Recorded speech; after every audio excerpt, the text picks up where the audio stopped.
Buongiorno, grazie Buongiorno. molte.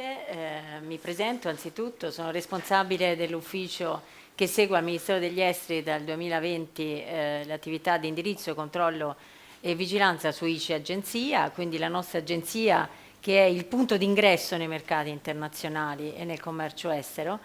e che dal 2020 fa parte integrante della nostra azione di politica estera.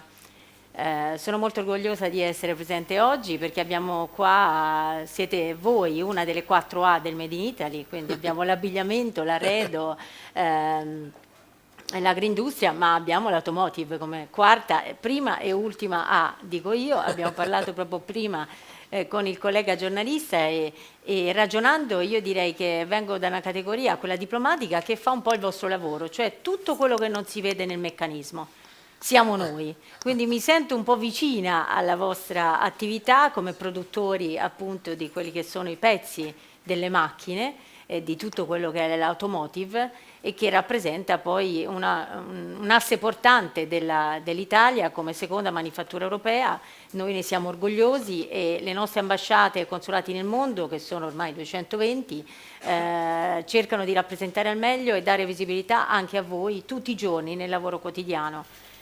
Vorrei sottolineare anche l'importanza che le 5.000 imprese del vostro settore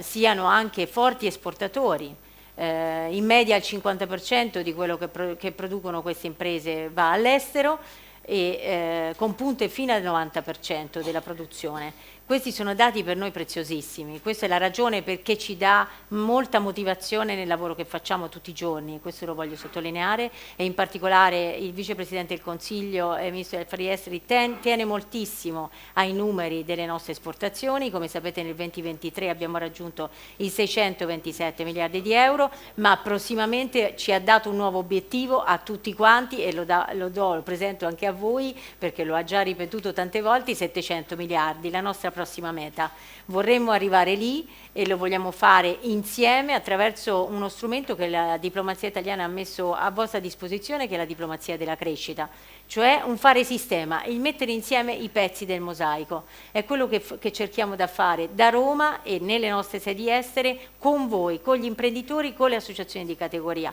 Siamo qui per ascoltare, veniteci a trovare, consultateci, perché questo sia all'estero, sui singoli mercati, lo possono fare le nostre sedi e i nostri ambasciatori che conoscono uno a uno gli interlocutori e vi possono aprire la strada insieme agli amici degli uffici ICE che conoscono gli interlocutori del business e che possono aprirvi le strade a nuove buyers, a nuovi rappresentanti e possibili clienti per voi.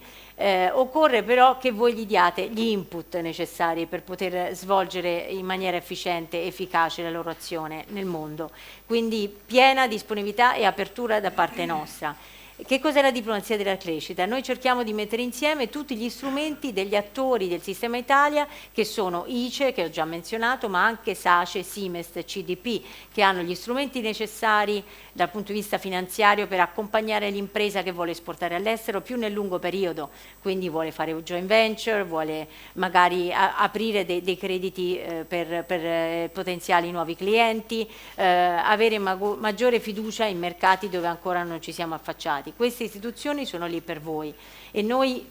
come Farnesina cerchiamo di metterle a sistema a vostra disposizione. Altri strumenti che il nostro Ministro ha messo in campo in un contesto internazionale, lo vedete tutti i giorni dalle notizie, non c'è bisogno che ve lo descriva, da ultimo la Siria, prima ancora il Medio Oriente era già esploso, l'Ucraina, la crisi del Mar Rosso, ha aperto delle difficoltà enormi ai nostri imprenditori. I nostri imprenditori che erano usciti bene, hanno dimostrato di essere molto resilienti dopo il Covid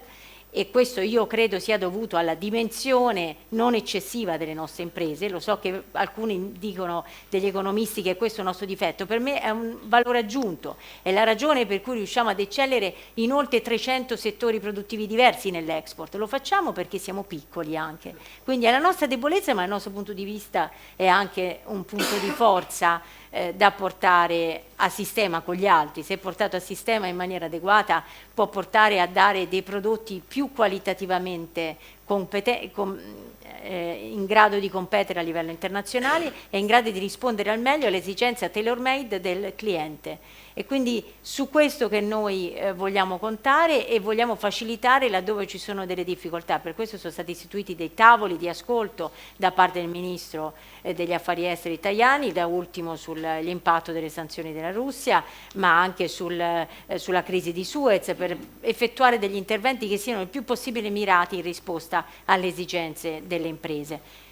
Voglio anche menzionare i business forum e vi ringrazio della vostra partecipazione, sono complessi da organizzare, da programmare, perché l'agenda del Ministro anche è molto fitta, ma vogliamo continuare a tenerli, come vogliamo continuare con ICE a organizzare presentazioni paese, perché crediamo che la conoscenza prima di andarsi a esporre sul mercato internazionale sia fondamentale per le imprese, soprattutto delle nostre dimensioni, appunto piccole e medie in gran parte. E poi abbiamo altri strumenti innovativi, cioè cerchiamo di avvicinare di più l'impresa al mondo dell'innovazione, della transizione digitale, della transizione verde. Senza quella non si può procedere e continuare a essere state of the art sui mercati internazionali. Dobbiamo cercare di fare il passaggio verso tecnologie sempre più avanzate e anche su questo abbiamo creato dei tavoli sulle biotecnologie, abbiamo aperto a nuove fiere internazionali con ICE nel settore dei microprocessori, nel settore delle start-up, stiamo affinando i programmi a questo riguardo e ci auguriamo che le imprese rispondano con una altrettanta forte partecipazione. Ultimo, ma non per ordine di importanza, il valore delle fiere. Le nostre fiere italiane devono essere portate all'estero di più, lo stiamo facendo, anche con collegamenti che consentano di creare delle joint venture per portarle ad organizzare eventi anche all'estero, non soltanto continuare ad attrarre verso l'Italia. Questo è un messaggio un po' al collega dell'Autopromote, perché sono sicura che con il nostro accompagnamento si esporranno sempre di più a questa tipologia di collaborazione, quindi non solo portare tramite le nostre ambasciate maggiore visibilità agli eventi che si svolgono in Italia per attrarre più visitatori, più espositori, ma anche, e più buyers per le nostre imprese, ma anche cercare di, siccome siamo particolarmente capaci ad organizzare eventi fieristici, ad attrarre verso i nostri territori i buyers, dobbiamo essere anche in grado di riprodurre il modello all'estero, quindi riuscire a dominare anche di più in questo modo, perché ci aiuterebbe ad accompagnare le nostre aziende anche in processi di internazionalizzazione regionale. Faccio degli esempi: abbiamo portato SIGEP, una fiera dell'ospitalità a Singapore, per esempio Vicenza Oro, oppure il Vinitaly a Chicago recentemente, altri esempi, Ecomondo in Messico, per dire tecnologie diverse, ma siamo riusciti a portare le nostre fiere fuori. Dobbiamo incoraggiare questo movimento con l'aiuto ovviamente degli enti che organizzano questi belli eventi fieristici e con l'aiuto delle nostre ambasciate. A conclusione vorrei invitare tutti a un evento importantissimo che il Ministro degli Affari Esteri e Vice Primo Ministro Tajani ha convocato a Milano con i nostri ambasciatori, che è la Conferenza Nazionale dell'Export. Quale migliore momento per ritrovarci tutti insieme in una riflessione comune per guardare a nuovi mercati, consolidare la nostra presenza in quelli tradizionali e guardare con interesse a mercati emergenti. Il 18 e 19 dicembre a Milano si terrà questo appuntamento, il 18 alla Bocconi, il 19 mattina alla Borsa. Ci saranno occasioni di incontro con i nostri ambasciatori, in particolare il 18 pomeriggio, e vi potete tutti registrare nella piattaforma che è online Eventi Sistema Paese del Ministero degli Esteri entro il 13 di dicembre. Quindi io vi ringrazio, voglio anche annunciare che con ICE stiamo lanciando una nuova piattaforma di comunicazione, una nuova campagna di accelerazione dell'export che probabilmente sarà annunciata proprio a Milano, quindi non voglio svelare di più, i dettagli sono in via di definizione adesso, ma ci tengo perché si tratterà di una campagna che permetterà ad ICE e a Maeci di acquisire nuovi contatti utili per le nostre imprese, contatti per vendere all'estero. Quindi questo è quello che vi volevo dire, ancora grazie e arrivederci a Milano.